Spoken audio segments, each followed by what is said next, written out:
තනමල්විල. තනමල්විල. ඒ තනමල්විල. තනමල්විල දරුවෙකුට රණ්ඩුවකට ගිහිල්ලා ගහලා. ඔව්.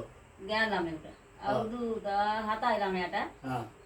ගහලා මෙතන ඔළුව වැදිලා මේ ගල වැදුනට පස්සේ මං දන්න කෙනෙක් මට කෝල් එකක් දුන්නා. මෙන්න මෙහෙම දරුවෙක් ඉස්පිරිතාලේ ඉන්නවා දැනට කතා කරගන්න බෑ ළමයාට. කතා කරන්න බෑ ළමයා මේ ගොළු වෙලා වගේ ඉන්නේ කියලා මට කතා කරලා කිව්වා. මට කිව්වා දැන් කියනට ඇති 7ට විතර. හැන්දෑවේ මං කිව්වා නේ පුළුවන් නම් මම උනා හරි කරන්න ඒ දරුවට. දරුවා දැන් ඉස්පිරිතාලේ ඉන්නේ කිව්වා.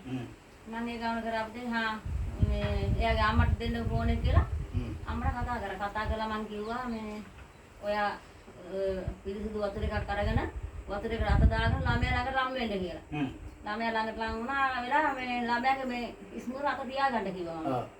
ඒකලා හරි දැන් මං යාත්‍රා කරා යාට. කරලා කළා කොහොමද යාත්‍රා කරුවේ දැන්? යාත්‍රා කරන්න මම දන්න වේගෙන් කිව්වා. කියන්නේ දන්න විදිහ. ස්පියාගෙන කියනවා. ඉස්තුති හාලෙලුයා දීමන් දෙවියන් වහන්සේ ඔබ වහන්සේගේ නාමයට මේ ලෙඩ ඇඳේ ඉන්න දරුවට සුව වේවා මම මෙදෙන වතුර පොඩ්ඩෙන් හරි මේ ළමයාට කතා කරන්න පුළුවන් වෙන්න සුව වෙන්න ඕනේ. සුව වෙලා මට හෙට උදේ එළියට කලින් මට මේක දැනුම් දෙන්න ඕනේ කියලා මම එහෙම යාචනා කරා. මම වැඩි දුර කරන්න ගියේ නැහැ. මගේ ෆෝන් එකේ සල්ලිත් නැහැ. ඊට පස්සේ මේ ඒකන් මං කිව්වා මේ දරුවට වතුර පොවන්න කියලා. මුනේ දාන්න කිව්වා. ඇඟ ගාලා බඩේ දාලා උගුරේ දාන්න කිව්වා වතුර ටික. මං ගා මට සෙනීකව ඔයාලා කාගෙන් ෆෝන් එකක් ඉල්ලගෙන හරි ළමයා පොඩ්ඩක් හරි මේවා වුණා මට කතා කරන්න කියලා ආයෙත්. හරියම රෑ 11:00 12 ආයෙත් කතා කරා. කතා කරනවා කියලා දරුවෝ. මං ඊට පස්සේ ආයෙසරයක් ඇඳේ ඉඳගෙනම ආයෙත් යාචනා කරා. යාචනා කරා මට හරියම දුකක් කියන්නේ ආසාවක් මේ එකක් වුණා. දුක වැඩි වුණා මට. මම නැගිට ඇඳේ. නැගිටලා හතර එළියට ඉස්සරහට ආවිල්ලා ආයෙත් යාචනා කරා. යාචනා කරලා මම දැන් උදේ මම දැන් ඒ ෆෝන් එක මං ගාවට කතා කරන එක තවත් කතා කරනවා මම. මේකෙම තමයි මම කියන්නේ. ඒකන් මට හරි ඒකන් මං කිව්වා හරි මට හරි සන්තෝසයි. ජේසුස් වහන්සේ ස්තුති කියලා ආයෙත් කිව්වා. කියලා මේ මම ෆෝන් එකේ ඉඳලා උදේ මට කතා කරන් දරුවට කතා කරන්න කිව්වා උදේට. මේ ළමයා උදේ මට කතා කරා. කතා කරලා ආජාර බුදු සරණයි දෙවි පිහිටයි කියලා එයා කිව්වා මං ගා මට බුදු සරණ දෙවි පිහිට කියන්න එපා. මට යේසු පිහිටයි කියන්න ඔයා. එතකොට ඔයාට තවත් අඩු වෙයි කිව්වා. දරුවට ඒ වෙලාවෙම අඩු වුණා හැබැයි. අඩු වෙලා ළමයා මං කා දවස් 3ෙන් ටිකට් කපලා ගෙදර ගේනවා කියලා. ආමේන්. ඒක වගේම දවස් 3ෙන් ගෙදර ගෙනලා කියන්නේ. ආමේන්. හලෙලුයා. ඒ පවුලටම ආයෙ හැදිලා බඩේක පවුලේ ඔක්කොම හැදිලා බඩේවිලි යෑමනයි වමනේ දාමනයි. ඔව්. ආයෙ මට කතා කරලා හන්දෑවේ 6ට. කතා කරලා කිව්වා මට මෙන්න මෙහෙම වුණා. මේ අපිට මොකක් හරි කරන්න ඕනේ කියලා. ඒකම මම ආයෙත් කාටියට කිව්වා වතුර බෝසෙල් ගන්න කියලා. අට්ටියක්නේ. වතුර බෝසෙල් ගන්න. ඔව්.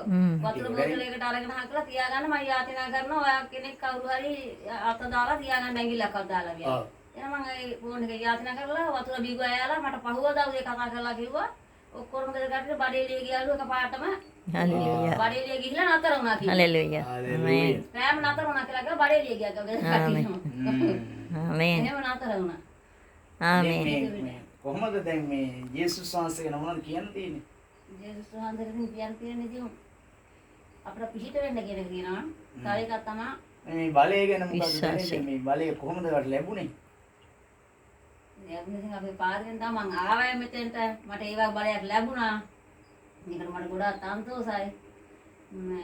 ඒ වගේම තමයි මම ලෙඩ කාට හරි මෙහෙම අතක් තියලා වමනේ දාන්න ළමෙකුට අත තියලා පපුවට තියලා වමනේ දාන්න එපා. ඒත් අරුණ කොන් දෙකට අත තිබුත් ඒත් අරු වෙනවා. ආමේන්. ඒක අපේ ජේසුස් වහන්සේ පාදකේ ඔක්කොම ආර මේක තමයි ආශිර්වාදේ. ආශිර්වාද.